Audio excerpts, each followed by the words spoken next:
Welcome to the Empathic Mastery Show. I'm your host, Jennifer Moore, and I'm so glad you're here. This is a place where we talk about what it means to be highly sensitive and empathic, how this impacts all aspects of our lives, and we explore tools, resources, and solutions so we can shift from absorbing all the thoughts, feelings, and energy of the world around us to being beacons for calm, love, and healing. Hey there, everybody. I am back, and I am really excited to have my guest this week. Michelle J. Howe is an expert on empaths, and we're going to be talking all about what it means to be highly sensitive and empathic and how this impacts all aspects of our lives. Michelle J. Howe is an evolutionary guide, an awakening speaker, and a master healer.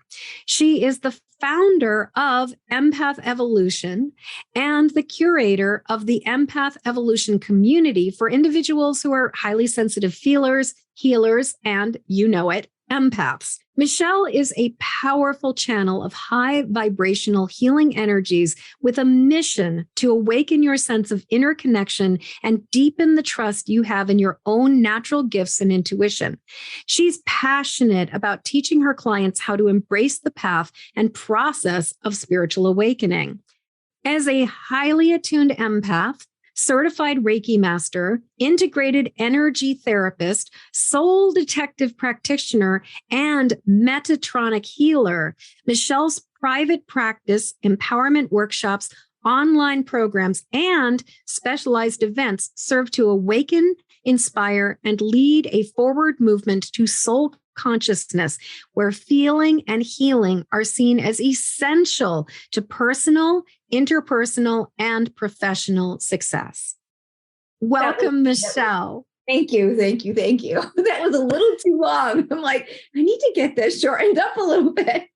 Yeah, I mean, I always encourage people to give me 100 to 150 words, but it's really, really hard when you've been living an entire life and doing all these amazing things to how do you narrow it down? So as before we jumped on to the recording, I had said that I'd like to do something a little bit different with you instead of just starting at the beginning and what was it like as little baby empath Michelle? I would love to just talk about what is your definition of empaths? Because I know I have an idea of what I think of as an empath, but this is not a scientific term. This is not a clinical term. This is a pop culture term. And so I'm always I find different people have different perspectives about what it means. So how do you define the word empath? I'm glad you're asking this question because it is one of the first questions I also ask when I interview someone. And I am always surprised just what angle they're coming at it, what their experience is, what they relate with that word empath. So I'm going to give you my answer, which is my big answer is, well, everyone is empathic in some ways, right? Yes. Everybody's feeling something. Hopefully. Oh, well, yes, right.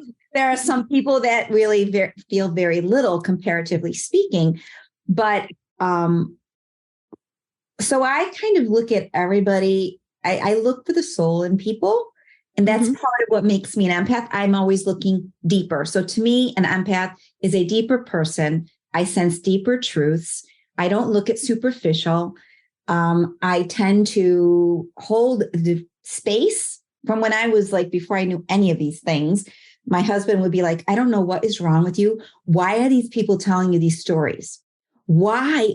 And I'm like, I have no idea, but it's all right. I'm like, I never minded listening to people.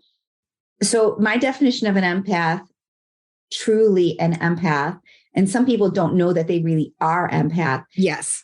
Okay. Is that person that they just naturally shine. They have this very youthful, uplifting way about them. That's their natural way, period.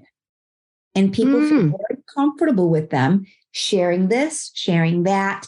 They're not being judged by it. On a deeper level, that empath can be experiencing all kinds of challenges, but it's oneness. She's connected to spirit, she or he, in such a way that she's able to, on a spiritual level, help people transmute, like she's uplifting what's around her. If you find me if you're in a crowd, the empath will pick out the person that's in pain and go talk to them. Yes. There is no indication. There's no outside reason other than there's a beam that goes from me to her.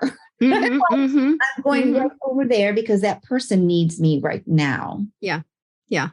So there's a service element with it. There's a maturity of the soul. But like I said, some people don't know that they even have this. So also I run into some of the opposite is people either they think it's like they're a class or 2 or 3 above other people because they are this. And okay, pull it back. Pull it back. Yeah. Like, this doesn't make you special. It makes you an important, you're playing a role. And it's important to know what this role is. Otherwise, you're going to get run over, tossed by the road.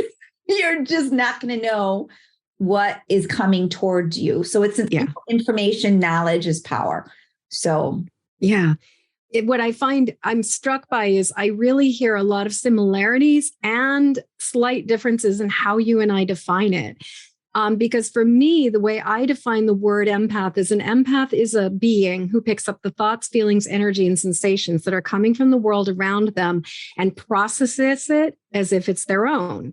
And when you were saying an empath is somebody who can sense the pain of other people and then like uplifts that vibration, transmutes that vibration, that's another way of saying we process it for the people in the world around us. And as you were talking about how as empaths, people just make these beelines towards us, you reminded me I was in LaGuardia Airport many years ago, and I was like in the bathroom, and this complete stranger just comes up to me and starts telling me her entire life story. And I'm kind of like, I got a plane to catch, gotta go. But it's that feeling of like, that we have a shine, that there is something about us that tends to attract people to us. And we do, I think often people like, that's one thing I've heard so many people say is that people feel better in the presence of empaths because we do transmute energy so much. So I love, and you touched on, but I'd love, and I don't want to go into it right now, but I definitely want to go into this more later. The fact that so many people that you run into and I run into are empaths, like we recognize them as empaths, but they don't necessarily recognize that that's what they are themselves. But before we go there, I would really love to start with you and your experience as a kid. Like, were you a highly sensitive person? What was your experience? Like, were you not quite like all the other, one of these things is not like the others, like tell me about your childhood. Okay. So I don't know. I didn't find out till I was almost 40 years old that I was an empath. I didn't know there was such a word as empath. Wow. I was so lucky. I learned about it when I was in my late teens. I was really lucky. Well, everything in divine timing, right? Yeah. Everything is planned according. There's some people that I work with and I know that I network with. They've known since they were little kids. Yeah. It's not anything new. They knew. But what I can tell you as a young child is that I knew I had a mom who didn't really, she wasn't forward thinking in any which way. And like anytime I tried to I think I'm feeling, I'm like, Michelle, that's not really the case. She was very logical minded. And at different points, it came out a little bit more in my teens that I was feeling and not liking what I was feeling. And I was rebelling and she'd be like, I don't know what you're picking up, but that is not what's happening here. So it wasn't something that was supported. Well, and I've had so many conversations with so many empaths, and this seems to be a fairly common theme of the gaslighting and the invalidation of the fact that we're picking things up that the family members are not interested in us acknowledging, because that would mean they'd have to deal with something. And so instead of validation and acknowledgement and saying, you're right, I'm feeling really sad, or you're right, I'm really going through something, I'm feeling really angry, or I'm feeling really scared. Instead, we get that pay no attention to the man behind the curtain. That is not my reality. That is not what is happening here. You're making shit up, which then in my experience, you don't know you don't know what to think of it. You don't even know what to think. And then it's like you can't trust yourself because your instincts are being invalidated and denied. So what I'm hearing is like you were sensitive, you were picking things up, but there was no vocabulary for it. There was no validation for it. There was no opening in that family situation that I had. And mind you, I had an imperfect, but not toxic parenting situation. Nobody is perfect at parenting. And what I would say about my parents is, and even my mother of today, my mother actually, I find out probably 5 years ago, she could see dead people. She could converse. She would tell them not to come visit her. Like she completely was sensitive to these things, but she did not want any part of it. I'm just like, as you're saying this, my mouth is just gaping open and I'm like, oh my God. Yeah. So it's like, she doesn't want to deal with her abilities and her gifts. And so instead of being like, yeah, I see dead people too, she's like, this is not real. This is not happening. I've heard of other situations or other stories with people where it's like they didn't know until they came into their adulthood. Actually, probably a while back, I interviewed this one wonderful woman, Allison Martinez, and we talked about ETs, and we talked about like she had been experiencing like extraterrestrial visitations from the time she was really little. And it wasn't until she was like well into adulthood that finally a whole bunch of family members were like, oh yeah, we go through that too. Like everybody had been saying, like denying it. It's behind closed doors. We don't talk about it. It's almost, so what I want to go back to revisit is that people can't give you what they don't have. My mother was never supported in what she had. Her mother, and I think, honest to God, this emotional communication, connection, support. I don't know. Like, I went to Italy last year with my mom and my cousins, and they're telling me these stories. The women were kind of cold. I'm like, oh my God, like they're all like intuitive, but unless you've been, and it's funny because my aunt, very empathic, very much wanted to love her children, but her mother wasn't like that towards her.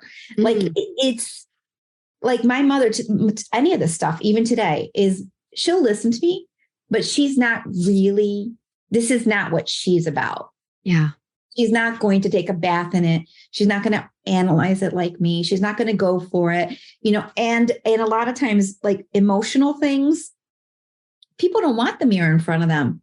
No. Tell me what I don't want to see. And I learned in a lot of very hard ways what not to do. I mean, I thought I was doing good, but when you have someone coming at you, punching you, I'm like, oh my God, this is life or death. Like they do not want to be called out because I honestly don't think they can face some of what the emotions that would come with that reality or that, awareness would bring to them. Yeah. Yeah.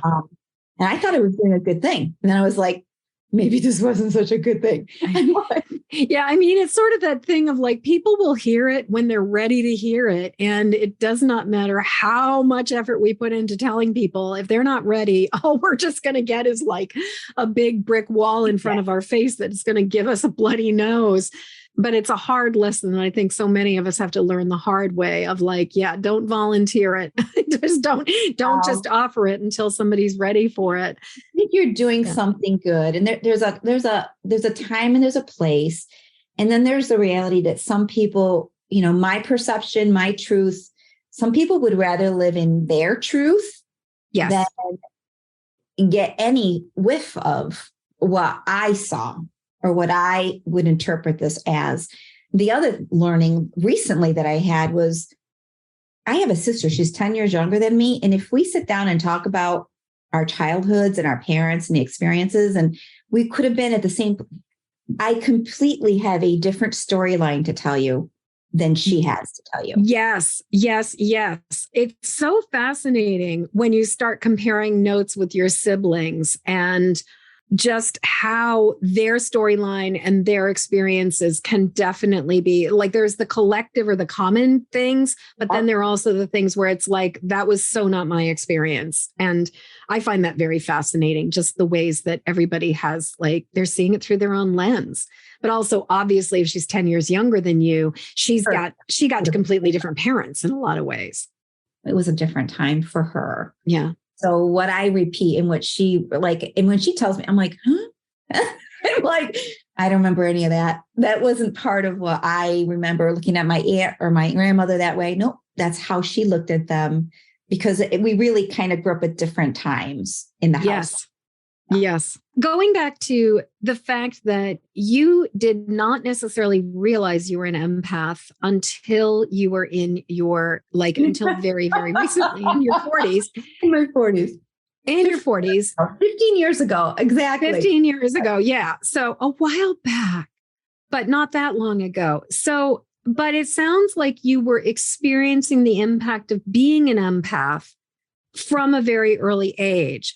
So I'm curious about, like, what was it like to stumble around? Like, what was that awkward in between period for you? Right. So I wouldn't necessarily describe it as stumbling around, but now I can see in retrospect all the places that I did stumble that I didn't know what that exactly was. At the time, I just thought, there's something wrong with me. I'm going to, like, make my world this little, because this is one of the revelations when I look back.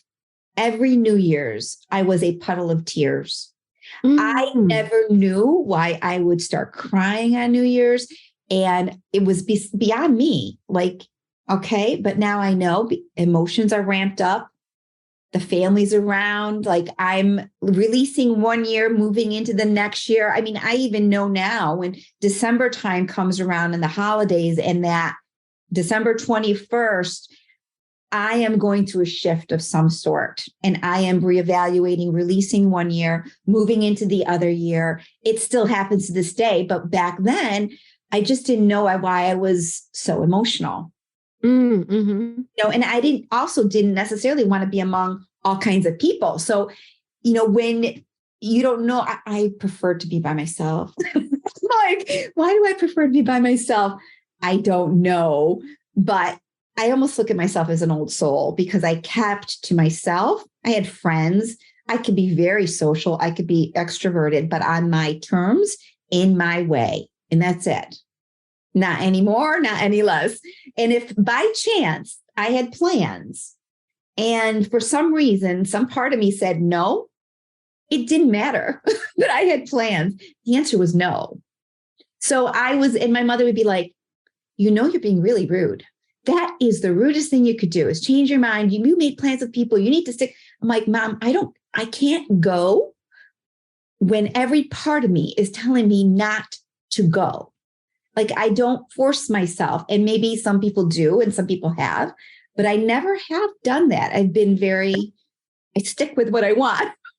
I, on the other hand, have gone against that instinct, and I have totaled a car as a result of that. You know, where I had the strongest, the deepest sense of, like, I should not be doing this, but I had a sense of obligation to the friend who needed me to drive her to the airport at 6 o'clock in the morning, right after an ice storm.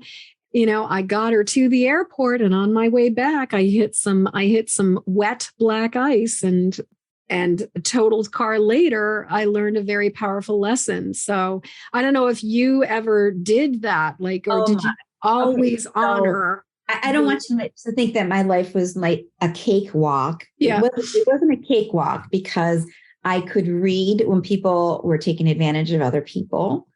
I could read when there was jealousy around. I could read the motives of other people. I just was mature enough not to call people on it. And Smart enough. Yeah. I was the nice girl who ignored all your faults and just kind of worked with what was there. And for the most part, my friends were the people that really didn't have families to support them. They were my friends. And the people that were a little bit more high on themselves and their life and popular and whatnot, I had no interest in them. None. Because I was not about to follow any crowd of any sort. So always very independent that way. But as What's far your as zodiac sign? Aries, I'm an Aries. Ah, I'm married to an Aries. Yeah. Yeah. You guys definitely have opinions. Well, mind you, I grew up in an Italian family and they all have opinions. Like every Sunday, everyone has an opinion. And you better watch out because any and every topic is on the table for discussion. So, what you think is private is not private because they have an opinion about what you're doing. I learned very quickly what not to do, what not to deal with. When I was in my teens, I would come home from school, and I would be agitated, very agitated. And I'm like, how am I going to calm my ass down? Food. Food was the magic answer. It helped me relax. I'm like, oh, food is the magic answer. Yeah. Magic answer. That turned into an eating disorder. Then I had to get over and move through an eating disorder to recover from that. Another tool I found, if I wrote at night, I felt a lot better. I'm like, yay, that worked. So that was one. And like, I kept finding these tools and these ways of managing my life that made me comfortable, that made me successful at what I was doing, not realizing that at one point, I think after I got married and I had my child, I'm like, it's magnesium. I'm having all these PMS symptoms and I'm missing magnesium. I go down every rabbit hole. I needed to figure it out. Never in my wildest dreams had I ever heard the word empath, empathic, sensitive, none of that. So I made it through and I went to college and I did my things. And yes, I did crash a car or two because I was emotional. My emotions were intense when I would have them. And it was very hard, like a breakup or whatnot. And I am like, daredevil in that car. You reminded me when I was younger, there were periods where I would be so altered from like my hormones, like PMS, but especially like my emotional state, that I didn't even feel like it was safe to drive because I just was too distracted and just too out there. So as you're speaking about it, I'm like, I totally know what you're talking about. Like, I just was not like, it's like, don't put me behind the wheel of a car. I had too much to dream last night. I'm still hungover from it. But when you don't feel, you can't put a word around the fact that something isn't right. You're not settled. You don't feel composed. Sometimes, the word is you don't feel grounded. Those are all words, right? Yeah. And at one point I was supposed to marry a guy.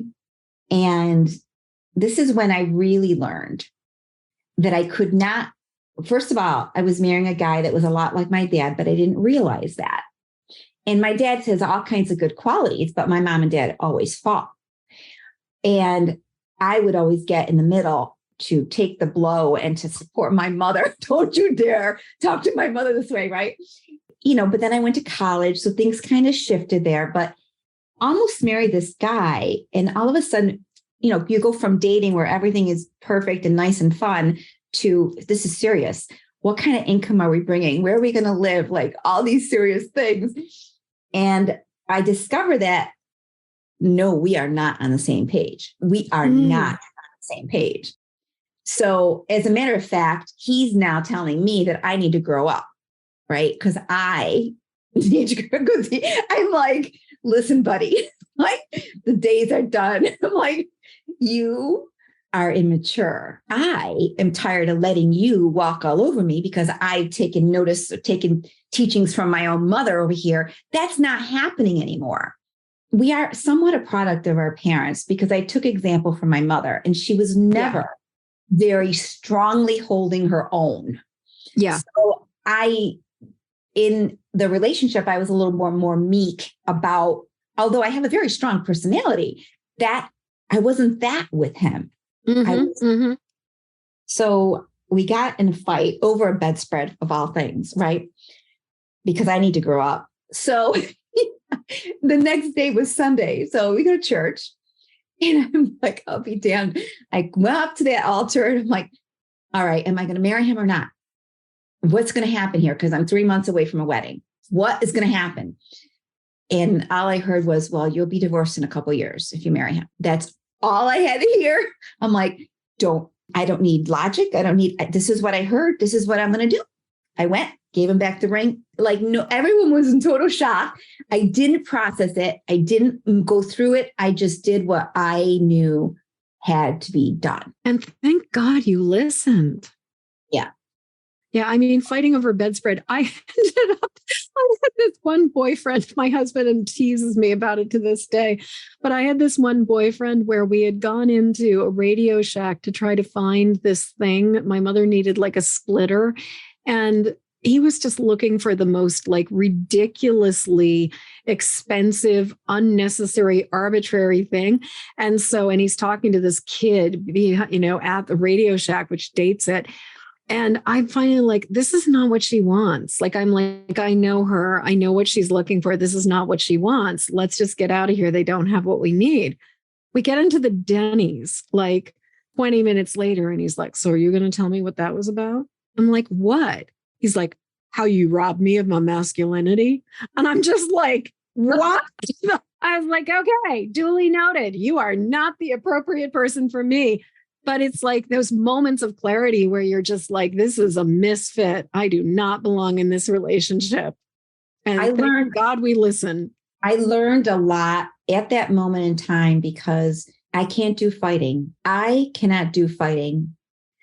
I will hate you if we start fighting. I will not do fighting. It totally depletes me. I'm not having fun. The love is gone. I'm like, okay, so I actually was in the car. We had broken up. We went through a period where we couldn't separate. And I tried to, I ended the wedding plan, but then I really didn't detach fully from him. Been there, done that, engaged, handed the ring back and stayed in the relationship for like 9 more months. Yeah. But I will tell you, in that breakup phase or full breakup phase, there came a moment where I don't know what he was doing. It was about him, but all of a sudden I got this huge migraine. I started seeing stars everywhere and I had to go to sleep. That's how, and I don't get migraines. I'm like, next morning, I'm like, that's it. He's got to go. He's absolutely got to go because this is tied to him.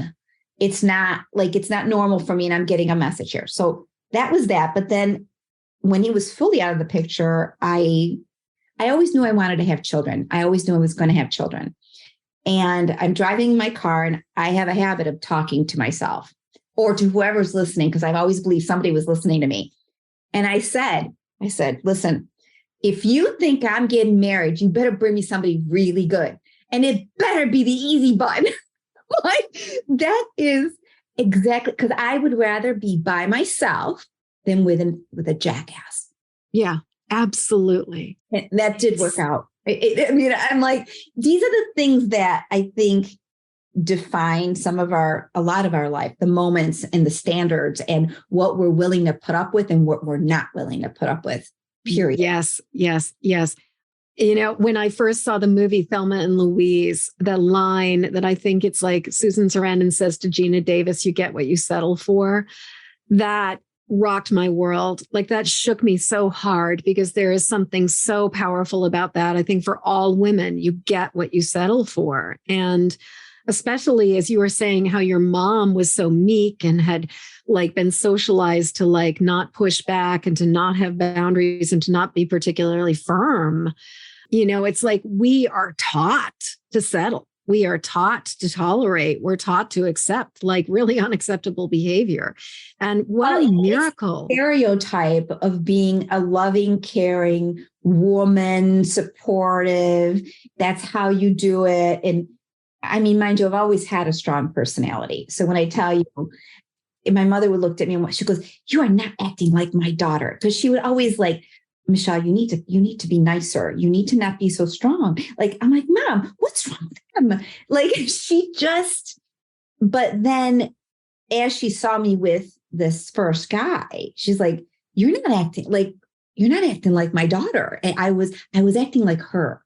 Mm-hmm. And he was acting like my father. So I was just kind of copying the relationship, but it wasn't a healthy one. And in order for me, and I'm not going to long-term put up with that. It wasn't going to work. Yeah. Period. So I was mad because damn, I'm like, I fell in love with you and you're not the right guy. Like, how could that happen? Like, no one would in their right mind want to fall in love with someone who's not the right fit for them. I think, though, that also as empaths, we have a capacity to fall in love with people and to love people, regardless of who they are. Like that is one of our gifts, is the ability to find the soul, as you were saying, like behold the soul within somebody and love that soul, which means that we sometimes will overlook all the things that are like, Mind you, at the time, I didn't know anything about empath. Mm-hmm. I was, just strongly intuitive and strongly minded, willful over what I was going to have and what was going to happen in my life. And overlooking things, seeing the soul of things. I think it's more to do with your personality. Like, I don't know that every empath puts up with stuff from men or their partners or whoever it is. I think we can see the best in people, but I actually saw the darkness in people very clearly. Yes. That's what I think a lot of empaths are missing. They don't see it. It's right there. You don't want to see it, but it's right there. It's right there. Or they see it, but they feel compelled to fix it. They feel compelled to heal it, because in my experience, one of the things that I say a lot is, one of the challenges for empaths is that we rush into rescue because we feel better when other people feel better. And so a lot of times we meet somebody who is going, who has that darkness, and the savior stuff comes in, the urgency to make it better comes in. But it's almost like we see it as a wound instead of as like this person is like bad news or toxic and we just need to stay away. I would say on that note, I'm not sure about the majority, but on that note, I'm pretty clear. Okay, so this story is going to is very interesting. I love stories. I love this story. I'll tell you. Yeah. I can see it plain and clear, and I'm always shocked by it, but I will not let that bite me. Like as soon as I see it and I think it's toxic, it's cut off at the knees. Mm-hmm. It's not even given a second chance. So I'm pretty firm on that boundary. And usually I would see it, but I have gotten taken in. So there was part of my awakening involved helping someone, and that help went into crazy land of connection and attachment. And I didn't know who I was anymore. Mm-hmm. So that connection activated past lives, activated emotions, I could have destroyed my whole life, period. Were you a mom and married at that point in time? Married, 3 children. Wow. And so you started going down quite the rabbit hole. Oh, quite. I didn't know what I was in for. I did not know. I didn't even, I thought, and the interesting part about this is when you connect in a very divine, like there was a contract there. I don't know a contract, but when you connect with someone that you have shared things with in the past, or you have a contract to resolve something between the two of you, it doesn't matter. All the chips on the table going up in the air, like you don't know what just came in because it's so strong. It is so strong. So strong. It's magnetic. And I'm feeling and sensing and connecting. I'm like, oh my God, I just landed in heaven. I have never felt this before. Like it just completely, I was like, oh my gosh, now I'm naked. I mean, like emotionally naked. I'm like, holy shit. Like I have never been that, I don't say taken over, but taken in by enchanted by that connection. Yeah. That feeling. Like I just want more. I just want, my God. And then you would like get enchanted and then you would drop. Yes. Like, oh, wait, who am I? What am I? I'm completely emotionally confused. What is going on? Like, and then you lie to yourself because you got to put yourself back together. I got control of it, right? I want some more of that sweet candy. Bring me some more of that sweet candy. That sweet candy was so sweet, right? But then you get addicted. It's like an addiction. It's an attachment to another person. Yeah. Yeah. And then it can become toxic and just, it takes on a life all its own. Well, and I have had the experience. I think of a relationship that I was in many, many, many years ago where it became pretty apparent, like it was not a tenable relationship. He did not want to be in a committed long-term relationship. He lied directly to my face after I had prophetic dreams that he was having sex with other people, with another person. And when I said, "Are you doing this?" he said no when he was. And I knew the relationship was not appropriate, but there was that intoxicating quality where I lost all bearing. Anytime I was in his presence, I could not make sense of reality. And it was like, I was like a moth to the flame. I was just drawn in and finding myself caught in it. And it was like, when I was away from it, I could have perspective. But as soon as I was called back, I was just like, I'm like just sitting under the table, like waiting for his crumbs. And I ended up finding that the only way that I was able to get any reconciliation or resolution or peace with it was to just like completely like cold turkey, just like cut him off entirely. Because anytime I was in his presence, I had no sense of, I didn't know what end, I just didn't know what was up, what was down, what was sideways, what was backwards. I was just so completely confused because what he was saying and what he was doing, and then what his energy body was saying were all three completely different things. He was saying that he was not ready for a commitment. He was spending time with me, but then his physical, like his energy body was like, "Oh my God, I love you." Like we were like that. Yeah. And so, I don't know if that was a similar kind of experience for you, but it's like, it was very disorienting. That situation propelled me. I had to make some really big decisions. I'm very depressed, very confused, chickadee. I would say dark night of the soul. And then came the word sensitive. And I'm reading, and then I found I'm like, no, it's empath. Like I actually separated sensitive and empath, but every empath is sensitive. Not every sensitive is an empath. Exactly. Yes. Totally. It was a very humbling moment. And honestly, I was very strong-minded.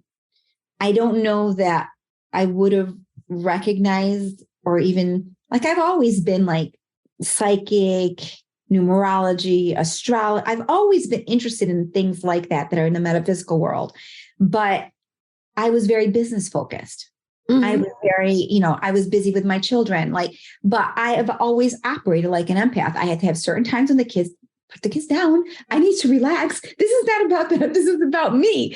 I made my world work, and I stayed away from drama. I cut people out that really were not healthy for me. Like I knew right away I'm not dealing with this. I can't deal with us. And yes, I had different teachings, different situations, relationships with people where, I cherry pick the things about them that I love. And I know there's stuff about them that's not so great, but I'm only interested in the stuff. I'm only looking at them and loving them. And the stuff I almost close my eyes to the stuff that's not so great. And I take the relationship and make it good, taking a slice of them, not the full version of them. That I could do that depending on what relationship it was. Yeah, as long as you have enough boundaries, it seems to me that you can do that. Like that you're like, this person is the third Sunday of the month golfing partner or something, where it's like, they're great for a certain thing. You just know that they're like, if you're in a crisis, they are not the person that you're going to call when you have to go to the emergency room at 3:00 in the morning. I mean, it's finding out that I was an empath was probably the best thing that ever happened to me, because it answered so many questions. It answered for why I understood people so well when I would work with them. I'd do business coaching. I would do entrepreneurial work with them. I cared more about them than I cared about the business. So I knew I know what your vision is. And so, it's like the business is an exercise to help them develop, but I cared about them. What is your heart saying? And they always left better than they came. And I had different clients, and Some of them were very ADHD or whatnot. And they'd always give them to me, because I can tell exactly what they're doing. I'd settle them down and this is what we're doing. And they would feel better when they left. So it is a gift that a lot of people have, but they don't recognize it as such. And if the world were operating more on a sensing, feeling, honoring that sensing and feeling, balancing that with your thinking mind, trusting what you sense, like really lean into who you are instead of trying to like, there's something wrong with me. There's nothing wrong with you. You just are able to connect with so much more than you realize you're able to connect to. Yeah. This sort of leads me back to the thing we were like, let's put a pin in this, about the fact that so many people that you encounter, and in my experience, so many people that I encounter are empaths, and they don't know that they're empaths. I'd say some of that, they find ways to numb. I like the people that are actually embracing their empath, their sensitivity is so strong that they can't ignore it. Mm. Other people are empaths, but you know what? I'm just going to have some drinking on the weekend. Like they don't really see or want anything different than what the norm is, because they're doing life. And this is what life is. And being an empath and maybe embracing some of these ideas that are outside of the norm might make them different. And they don't really want to be different. So they'll kind of suck it up until they get sick. Or until something really hits them hard. Right. And you just said it, until they get sick, because you had said something earlier and I was like, it only works so long to suppress all the stuff that we're not dealing with. But more often than not, it's either going to, if you suppress it long enough, it's either going to show up in one of two ways. It's either going to show up with a external crisis, an accident, a situation, getting fired from your job, getting like, a devastating divorce or something like that, a massive loss, or your body is going to basically be like, hey there, little buckaroo, this is no longer working. You have got to deal. And I've seen that over and over again. It's like, if we try to deny it and ignore it, we can do it for a period of time, but eventually it's going to come up. It all comes back in. It all comes back. And whether you're an empath or not, I really think that the whole world is coming to a point where they have to evolve.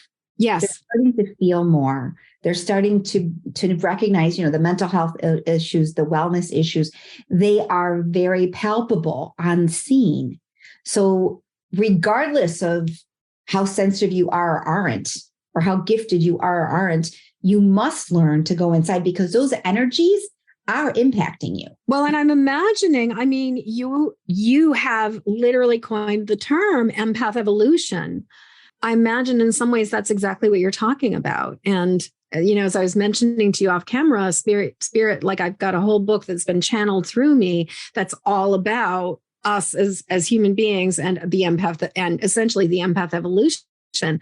We are being awakened, but you've had empathevolution.com for a long time, like 10 years. Really, yeah. I think I checked it because I was looking at URLs and everything. I was like, oh my God, you've had it since 2014. Like that's a good long time to be talking about the empath evolution.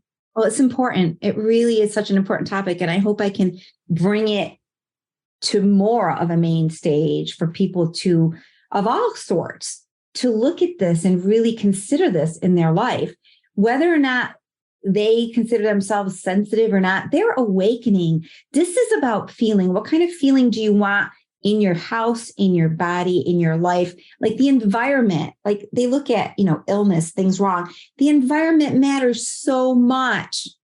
Yes, your mind matters. The people around you matters. Who you are matters. And if you keep on, our identity so far, what I see a lot is that, we're really programmed by what society wants, what our parents want, what they observe. Like taking back our power is about us defining, discovering who we are, and stepping into that more and more and more, and using that voice and using, like, the more we ask for spirit to come into this body and we clear, the stronger we are, the more we can impact in a positive way what is around us, and help them awaken. Now, all of a sudden they're awakening. Well, we better have something in place to help move them forward. So yes. And what I'm really hearing, and this kind of ties back to the original or earlier in the conversation about the fact that you've always known what's right for you, and you, no matter what, you're going to do what's right, not what you think, not the should. And with so much influence in our culture, even within there's so much hustle culture that has kind of infiltrated the alternative healing world and the spiritual world, so much 10xing it.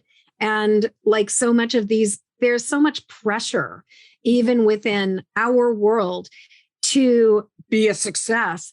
Yeah. And I'm and what I'm really hearing, in one of the things that I'm really hearing from you is you gotta know what your truth is and stand in your own truth and claim that.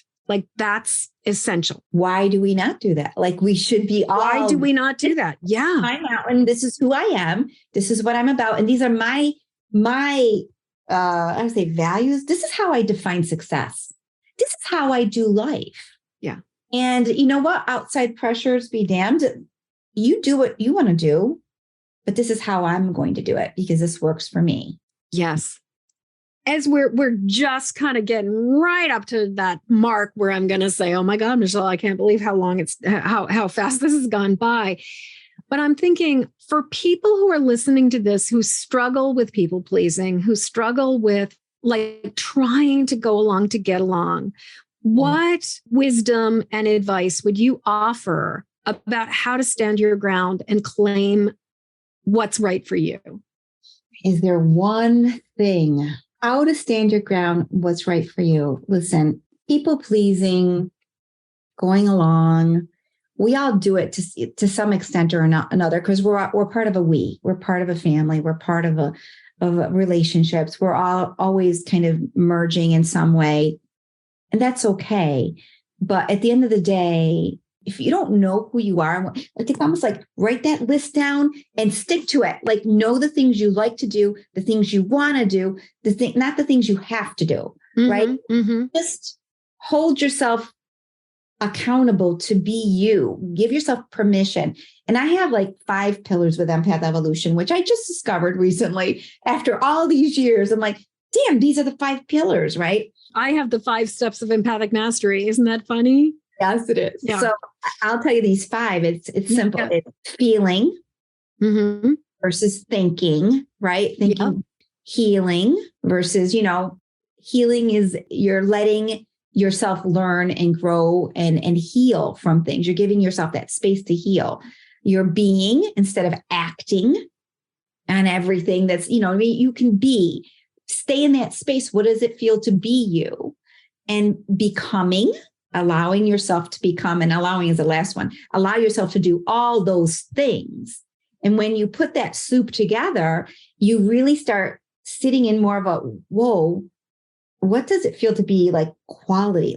Michelle as a dessert, what does she taste like? What does she feel like? I always said, I want Empath Evolution to be a soft place to land. I want that to be the feeling that I'm creating. And that's where I would want to be. It's almost I want to create the feeling before I even define anything else, because I want to be in that feeling every day as much as possible.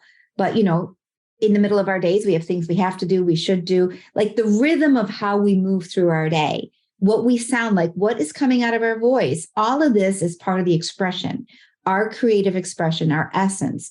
And if we can get in touch with that, the people pleasing is you're getting love from them. That's why you're trying to please them. But if you're already a pillar of love, if you're in love with yourself, you know that you'll beam out that love and everybody is served by that more than pleasing them.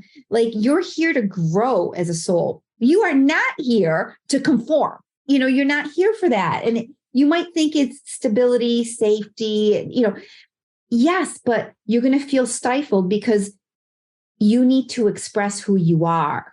That's why, artists, artwork, that's where the beauty, the intuitive, the feminine side comes from. Allow yourself to have that.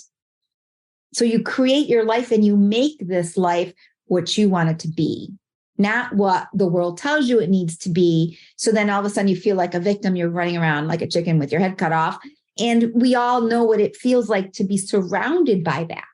Yeah. Because the world goes so fast. But then at the end of the day, you have the final say. Yes, no. So in all this work I've done the last 3 months, what comes as a huge truth is that we lose ourselves every day, unless we are specifically on purpose being ourselves. We have to be us, engaged in those moments, engaged in that activity. We're in it. We like it. We're not doing it for somebody else. We're doing it for us. When we help ourselves, we help everybody. Like that's the invigorated, engaged version of ourselves that makes life worthwhile. Otherwise, you're just going through the motions every day. And slowly but surely, you're losing parts of yourself. Till one day you look in the mirror and you're like, I don't even know what I like anymore. Right. A word. Michelle, this is the point where I say, I cannot believe how fast the time has gone by. This conversation has been so rich. What, if anything, must you share with us? Like, is there anything else that feels like you really need to say it? Embrace who you are. Don't judge it. Don't should it. Just wherever you are at. You start the next day, you slowly start implementing things that get you closer and closer and closer. And you be that kind woman to yourself that you are to other people. Or man for that matter. But you need that grace, that compassion to understand that it is a process and there is no magic bullet. There is having someone that guides you through, because there are pitfalls and we have excuses. We don't see things. We're blind to a lot of things until we're not, right? So as long as you know that's what you're in for and you've got either someone you trust or you yourself feel capable of moving forward, then you should be proud of yourself. Like there's that worth, proud of what you're creating, what you're doing. And almost like it's this opportunity to really be awake in a body, be awake of what you're creating, who you're being a spirit. Like you're not waiting to your deathbed to remember that you're a spirit. You are being a spirit today in any given moment. And that matters, period. Thank you, Michelle. Okay, so everybody who listens knows what's coming next. So, and I always say, I explain this, is that I believe, podcasts are timeless. They exist. This will be listened to many years from now. But I also believe they have an ability to fold over on the ribbon of time and send messages back. Ooh. And so what I love to do is use the last minute or two of our of this conversation for us to broadcast, to beam a message back to young Michelle that she needs to hear. So my question to you is twofold. Yep. One is, who are we going back to? How old is that Michelle? Who are we going back to? And what does she need to hear? Oof. Yeah. Because I know you're sending her a message here, but let me see, how old would she be? I think it was like the awkward years. The message would be, you are so beautiful, Michelle. You are so beautiful, Michelle. I want to add, and you are so loved, Michelle. Thank you. And you are so lovable, and you are so loving. So last question, how do we get in touch with you? Well, I have a website, empathevolution.com. Yes. Yes, that is the website. There's plenty of ways to sign up to be a subscriber on that page, but also for your viewers, whenever this is being viewed, I have a couple bundles that I sell. I bundle a lot of my programs together. And I decided to do like a coupon. I'm like, it's a $200 coupon. If anybody wants to buy a bundle, just go to my homepage for empathevolution.com and the code is bundle 200. Bundle, BUNDLE 200. Thank you so much for being so generous with us. That is just wonderful. So you guys go over to Empath Evolution, use the coupon code bundle200 and get something awesome from Michelle. And your social handles, I'm assuming like if people go to Empath Evolution, they can find all the other things. I know you've got got a Facebook page, and you and I initially connected via Facebook. Yeah. Awesome. Michelle, thank you so much for being here today. This was such a rich and just delicious, like you are one wonderful dessert, I gotta say. So thank you so much.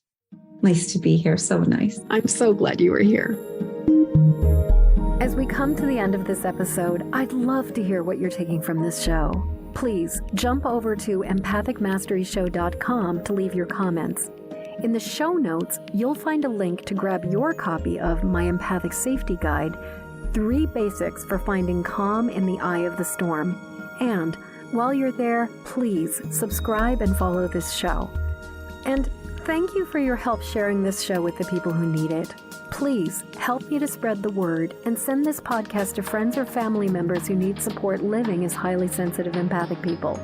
Then join me again when the next Empathic Mastery Show airs. Okay, one last time. Hop over to empathicmasteryshow.com for your Empathic Safety Guide. And until next show, shine on. We need you and your gifts here on this planet. So please don't judge your empathic rainbow by colorblind standards.